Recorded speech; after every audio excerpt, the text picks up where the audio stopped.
Commander Marcus Cole was having the worst day of his life. His small survey ship, the Wanderer, was floating dead in space.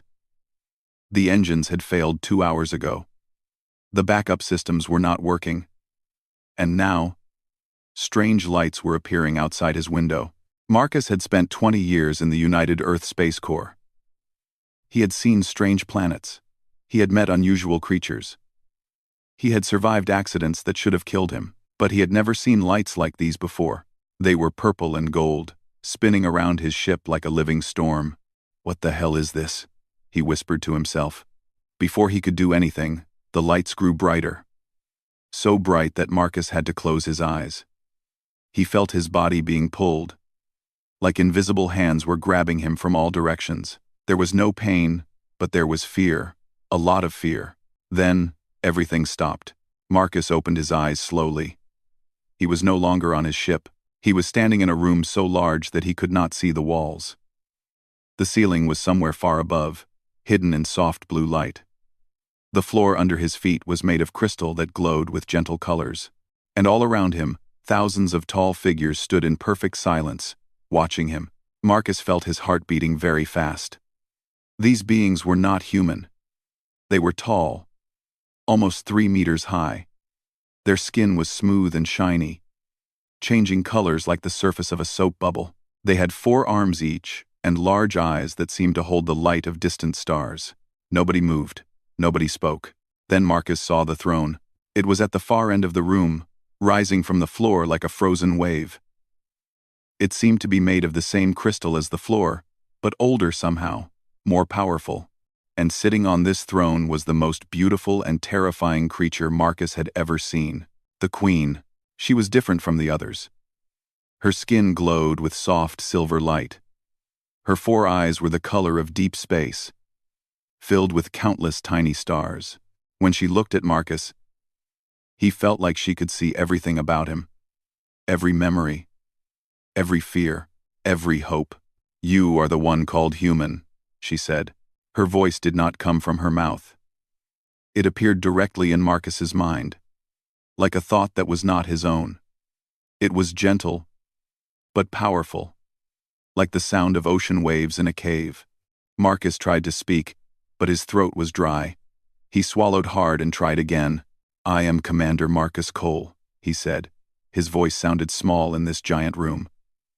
"United Earth Space Corps. I don't know how I got here." "We brought you here," the Queen replied. "We have been searching for your kind for a very long time." Marcus looked around. He noticed that his weapon was gone. 2 guards with crystal spears stood near him, but they did not seem aggressive. They were just watching.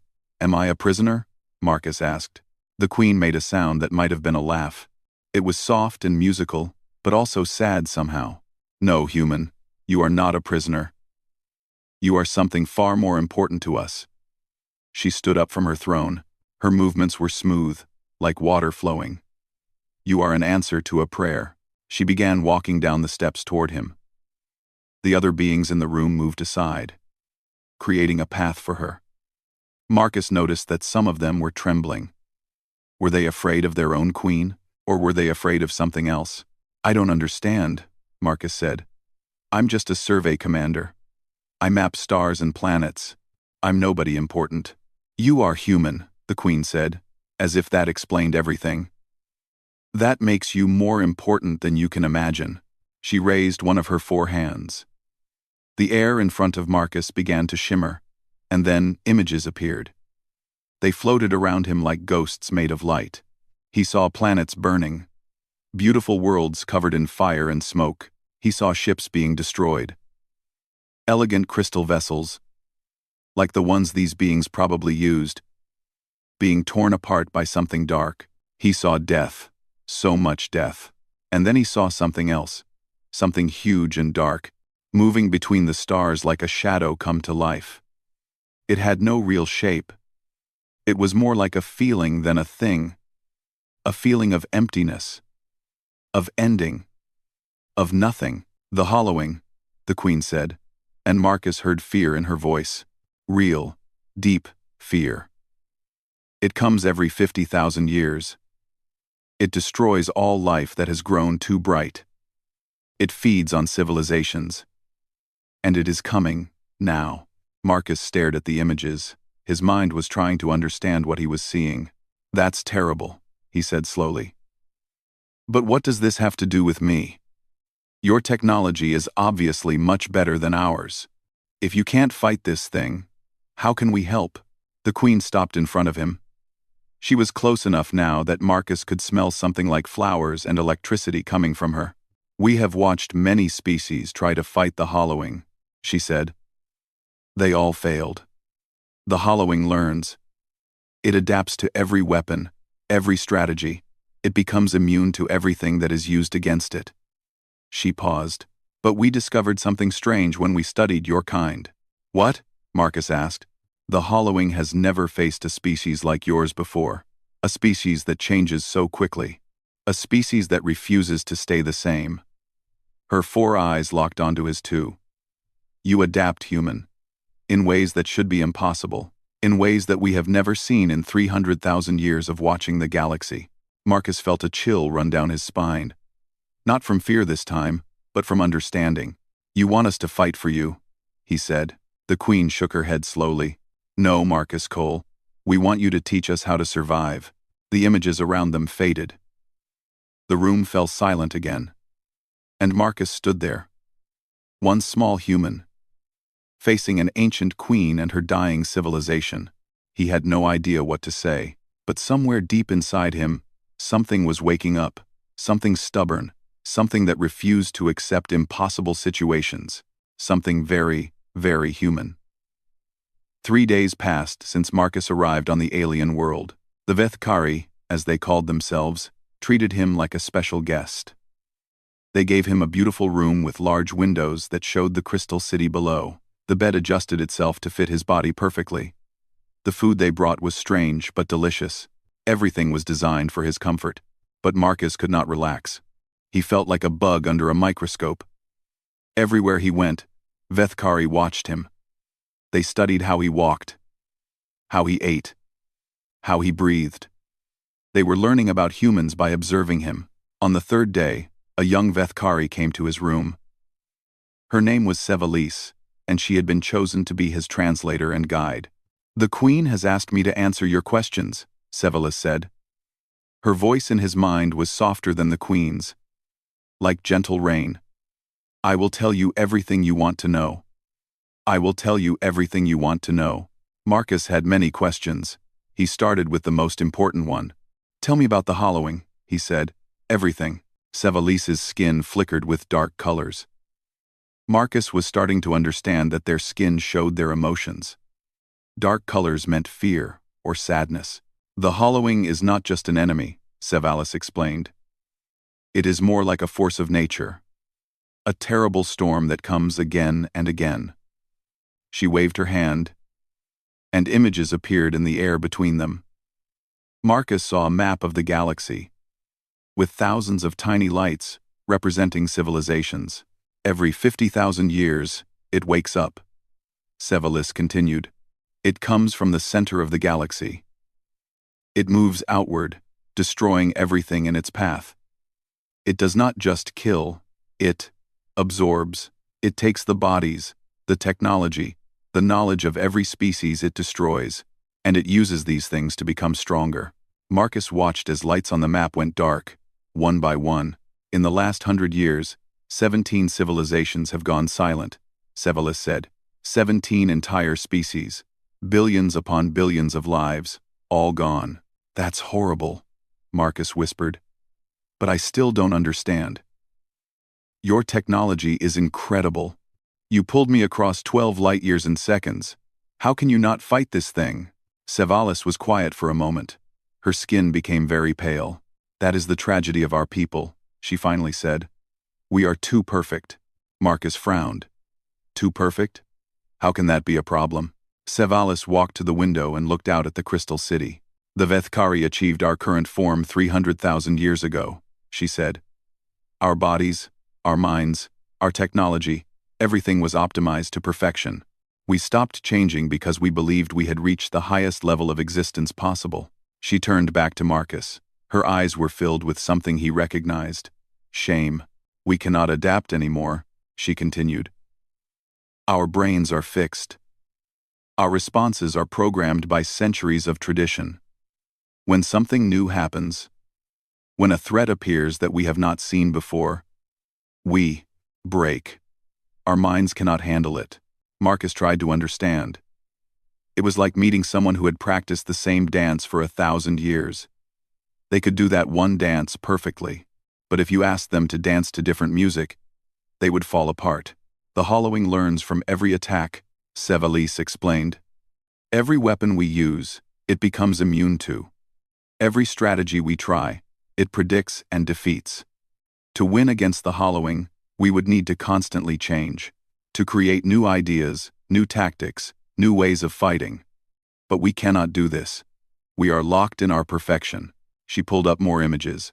This time, Marcus saw his own planet, Earth, blue and green and beautiful. Then we found your world, Scifi said, and her voice became filled with wonder.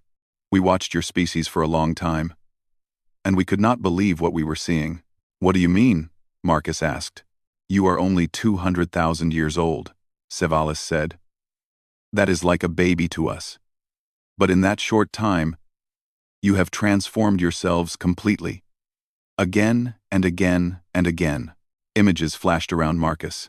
He saw early humans hunting with stone tools. He saw the building of pyramids. He saw wars and plagues and disasters. He saw cities rising and falling. He saw technology evolving at incredible speed. Your planet's climate changed, and you adapted, Scifi said. Diseases killed millions, and you found cures. You almost destroyed yourselves many times, but you always survived. You changed your bodies, your societies, your entire way of thinking, sometimes within a single generation. She looked at Marcus with those large, star-filled eyes. You are chaos given form, she said. Beautiful, terrifying chaos. You do not just survive, change. You embrace it. You seek it. You need it. Marcus was silent. He had never thought about humanity this way before. To him, human history was a mess of mistakes and struggles, but to these ancient, perfect beings, it was something miraculous. So you don't want our weapons, Marcus said slowly, finally understanding. You don't want our ships or our technology. No, Scifi confirmed. You want our instability, our chaos, our ability to change. Yes, Scifi said. We want to learn how to be imperfect, how to be unpredictable, how to be human. Before Marcus could respond, a terrible sound filled the air. It was like a scream and an alarm mixed together. The crystal walls around them began flashing red. Scifi's skin turned completely white with fear. No, she whispered. Not yet. It is too soon. What is happening? Marcus demanded. Scifi grabbed his arm with one of her 4 hands. Her grip was surprisingly strong. The hollowing, she said. Its scouts have found us. The attack has begun. Through the window, Marcus could see the sky changing. Dark shapes were appearing among the stars. Dozens of them. Then hundreds. They looked like nightmares made of metal. Black ships covered with writhing tentacles of darkness. They moved in ways that hurt his eyes, like they were breaking the rules of physics just by existing. Come, Scifi said, pulling him toward the door. The Queen needs you. Now. Marcus ran with her through crystal corridors filled with panicking Vethkari. Alarms screamed all around them. The floor shook as something exploded in the distance. He was just one human, one small, imperfect, chaotic human, and somehow, he had to help save an entire civilization.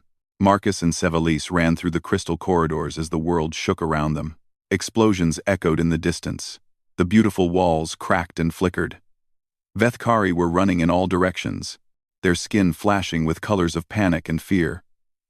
Marcus had never seen chaos like this among such a perfect species.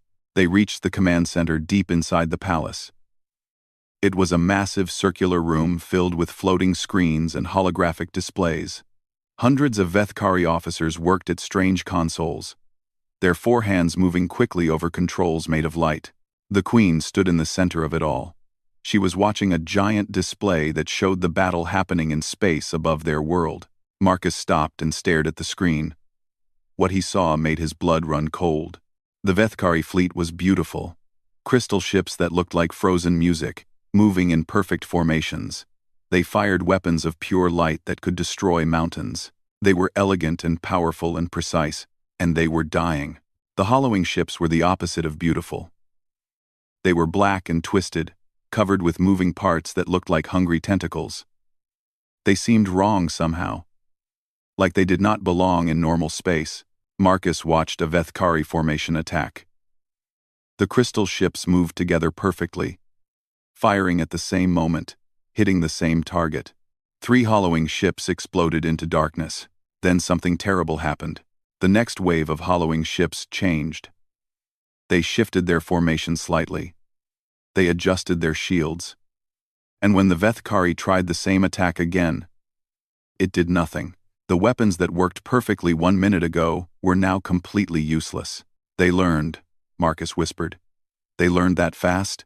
Yes, the Queen said without turning around.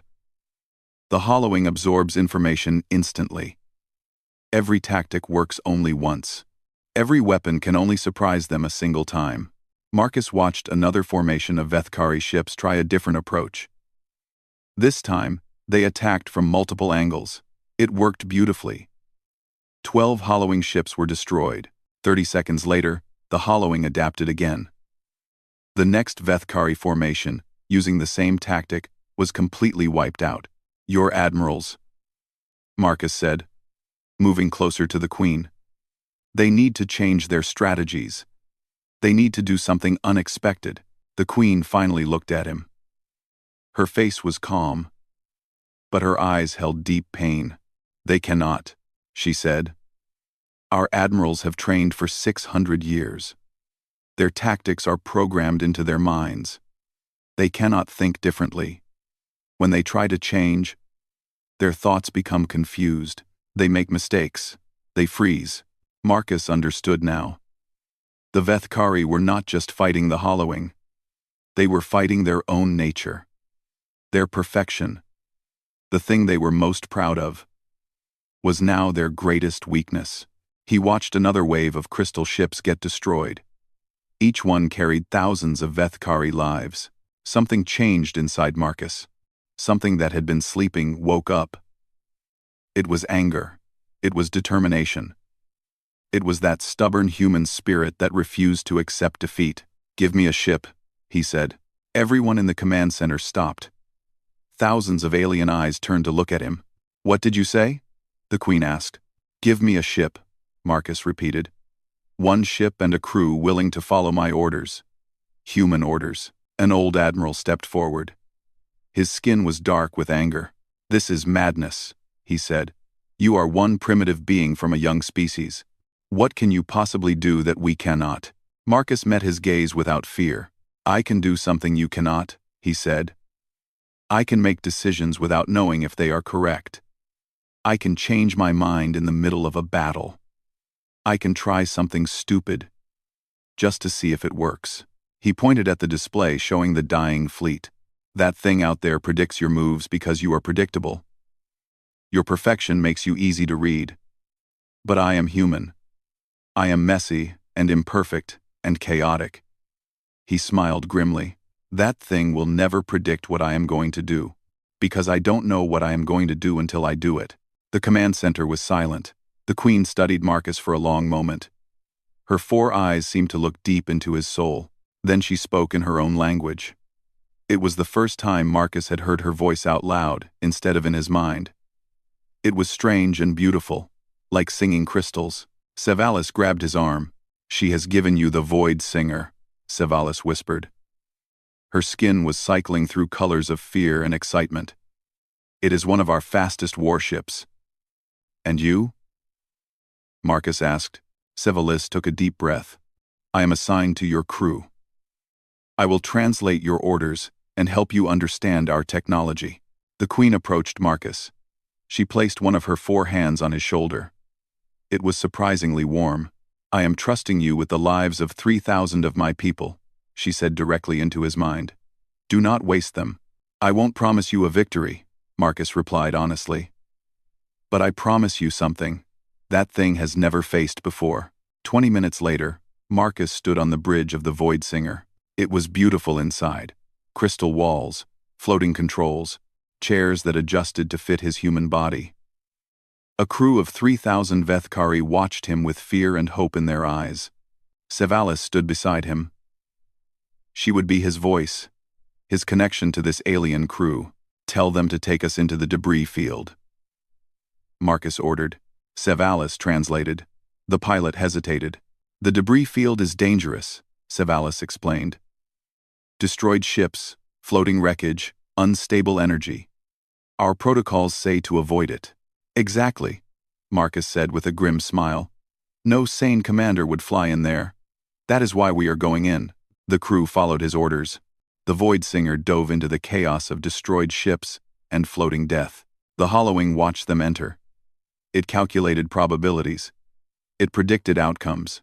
And for the first time in 10,000 years, it calculated wrong. The Void Singer moved through the debris field like a ghost. Broken ships floated all around them. Some were still burning with strange fires that made no smoke. Others were torn apart, their crystal walls shattered into a million pieces. Bodies drifted past the windows. Vethkari bodies. Marcus tried not to look at them. "Enemy ships are following us," Sevalis reported. Her voice was shaking. "7 of them. They will catch us in 4 minutes." Marcus studied the floating wreckage around them. His mind was working fast, looking for something he could use. This was how humans had survived for thousands of years, not by being the strongest or the fastest, but by being clever, by using everything around them. "Those destroyed ships," Marcus said, pointing at a cluster of broken Vethkari vessels. "Do they still have power in their weapons?" Sevalis checked her console.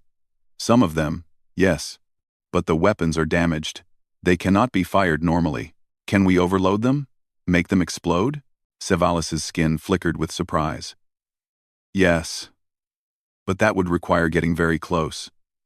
And the explosions would be unpredictable. Dangerous to us as well." Marcus smiled. "Unpredictable is exactly what we need." He gave rapid orders. The Void Singer began weaving through the debris, moving close to destroyed ships and sending signals to overload their broken weapons. Behind them, the 7 hollowing vessels followed in perfect formation. "They are gaining on us," an officer reported. "Good," Marcus said. "Let them get closer." The crew looked at him like he was crazy.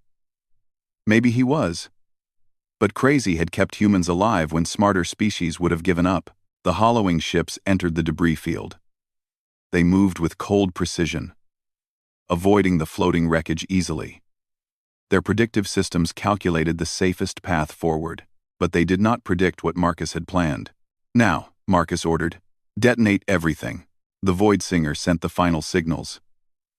All around, the hollowing ships, destroyed Vethkari vessels, suddenly exploded. Not in a pattern, not in any logical way, just chaos and fire and destruction in every direction. 4 hollowing ships were torn apart instantly. 2 more were badly damaged. The 7th tried to escape, but a piece of flying debris cut through its hull. The bridge of the Void Singer was silent for a moment. Then Sevalis made a sound that Marcus had never heard before. It took him a second to realize she was laughing. 7 ships, she said, her skin bright with amazement. "You destroyed 7 ships without firing a single weapon." "The debris did the work," Marcus said. "We just encouraged it." Word spread fast through the Vethkari fleet. The human ship had survived. More than survived. It had won against impossible odds, using tactics that made no logical sense. The Queen's voice appeared in Marcus's mind. "Commander Cole, every admiral in my fleet is asking the same question. How did you do it?" "I cheated," Marcus replied simply. "I didn't follow the rules because nobody told me what the rules were." There was a pause. Then the Queen spoke again. "Can you teach others to cheat?" That question changed everything. Over the next several hours, as the battle continued, Marcus did something strange. He began teaching. Not tactics or strategies, but a way of thinking. Vethkari officers came to the Void Singer by shuttle. They sat with Marcus and listened as he explained concepts that seemed like madness to them. Stop thinking about the best move, Marcus told them. Sometimes, the second best move is better, because the enemy does not expect it. Trust your feelings, he said. When logic says go left, but your gut says go right, try going right sometimes. Make mistakes on purpose, he advised. The enemy learns from your successes, but mistakes confuse it. Some officers could not understand. Their minds were too fixed, too perfect. They left the ship looking confused and disappointed, but others began to change. A young pilot named Kethval listened to Marcus talk about randomness. Something clicked in his mind. He returned to his ship and attacked a hollowing vessel using a flight pattern based on a childhood game he used to play. The hollowing could not predict it. Kethval destroyed 2 enemy ships before they adapted. An engineer named Voss's Wren heard Marcus talk about using everything around you. She modified her ship's shields to absorb energy from enemy weapons and redirect it randomly. It worked long enough to save her crew. Small victories began adding up. The Vethkari were still losing, but they were losing slower. And sometimes, in small moments, they were winning, but it was not enough. The main fleet arrives in 6 hours, the Queen told Marcus through their mental link. 1,000 hollowing vessels. We cannot survive that with tricks and chaos alone. Marcus knew she was right. They had bought time, but time was running out. There is another option, the Queen continued. One I have not told you about. She showed him images of something hidden deep beneath the palace. Ancient laboratories sealed for 100,000 years. Equipment designed to change Vethkari DNA itself. We could become like you, the Queen explained. We could introduce human-like qualities into our own biology. The ability to adapt, to change, to be imperfect. Marcus felt the weight of what she was saying. You would lose what you are, he said softly. Yes, the Queen agreed. We would no longer be the perfect beings we have been for 300,000 years. We would become something new. Something chaotic and unpredictable and frightening. She paused. Something with a chance to survive. Through the window of the Void Singer, Marcus watched the distant stars. Somewhere out there, 1,000 ships of death were coming. How long does the transformation take? He asked. A few hours for basic changes, the Queen replied. Enough to make a difference. Marcus thought about humanity.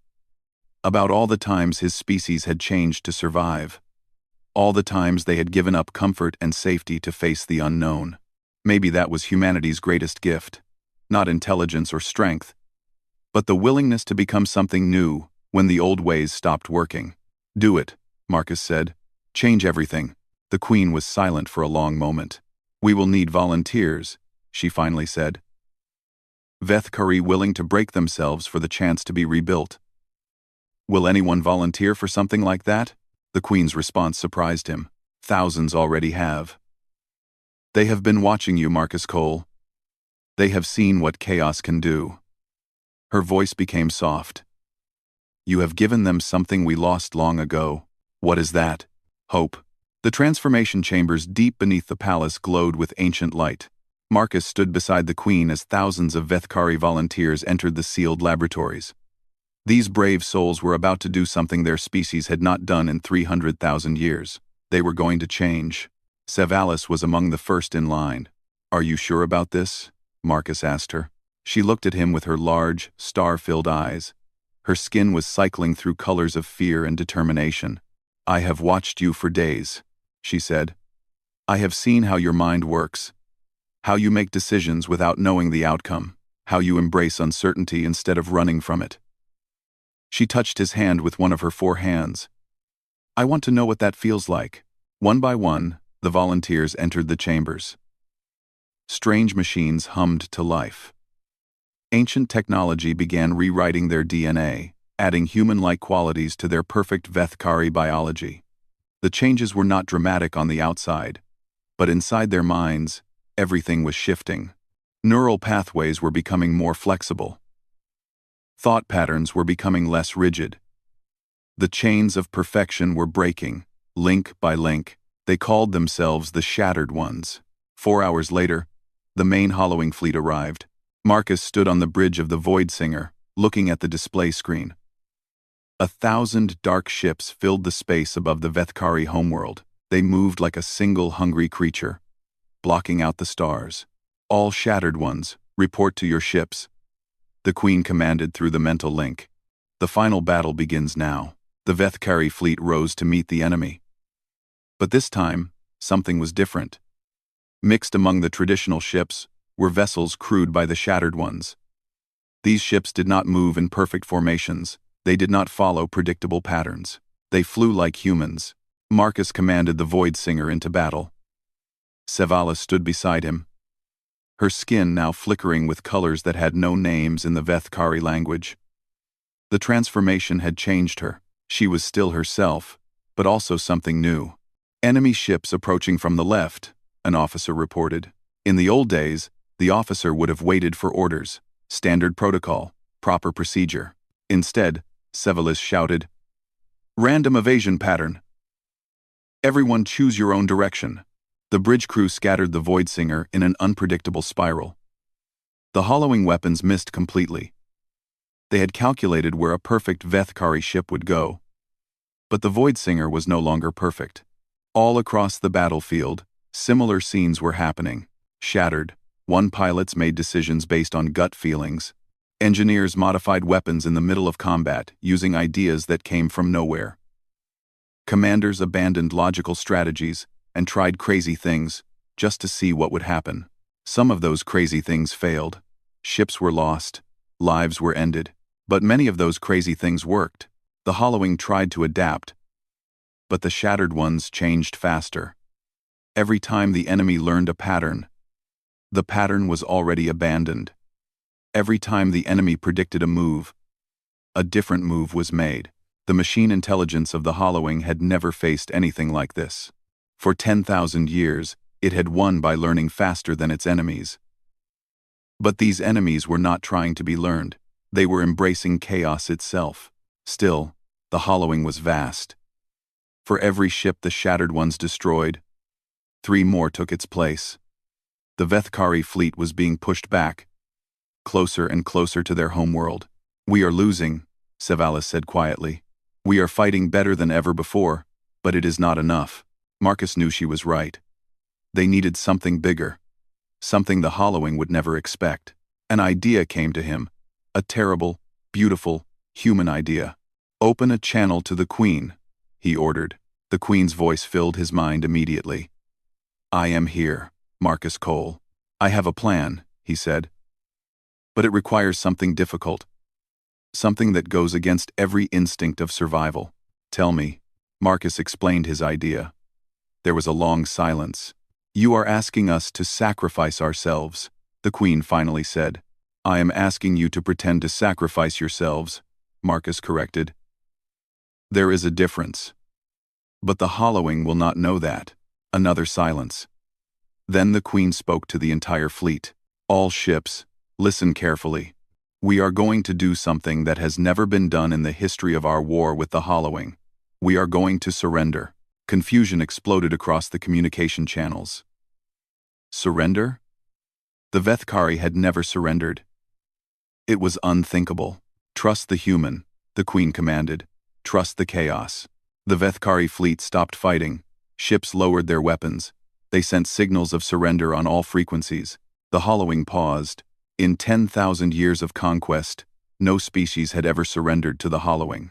The machine intelligence did not know how to process this information. For one brief moment, it stopped attacking to analyze the situation. That moment was all Marcus needed. "Now," he screamed, "detonate the charges." Throughout the battle, destroyed Vethkari ships had been drifting toward the hollowing fleet. The enemy had been absorbing them, as it always did, taking their technology and matter. But these ships were not empty. They were filled with quantum explosives. Bombs hidden inside the wreckage. Waiting for this moment, the explosions began in the heart of the hollowing fleet. Chain reactions spread from ship to ship. The enemy had absorbed the weapons of its own destruction. The machine intelligence screamed across every frequency. It was a sound of confusion and pain, and something that might have been fear.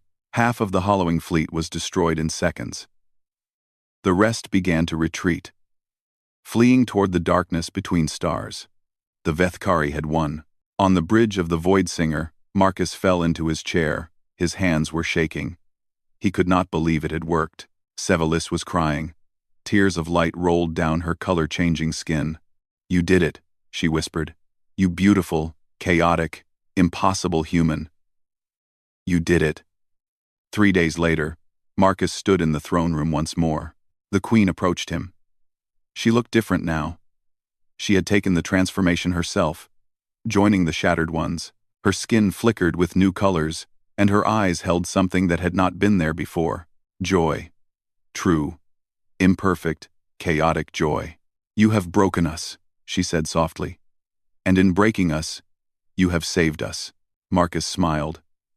"That is the human way. We break, and we heal, and we break again. But we never stop getting back up." The queen extended all 4 of her hands. Sevalis had taught him this gesture. It was reserved only for family. "Then teach us," the queen said. "Teach us to fall. Teach us to rise. Teach us to be beautifully, wonderfully alive." Marcus took her hands in his. "It would be my honor," he said. Outside the crystal windows, the stars were shining bright. The hollowing was gone, at least for now. And a new alliance was beginning between an ancient perfect species and the chaotic young humans of Earth. An alliance built not on strength or technology, but on the simple truth that imperfection is not a weakness. It is a gift. The end.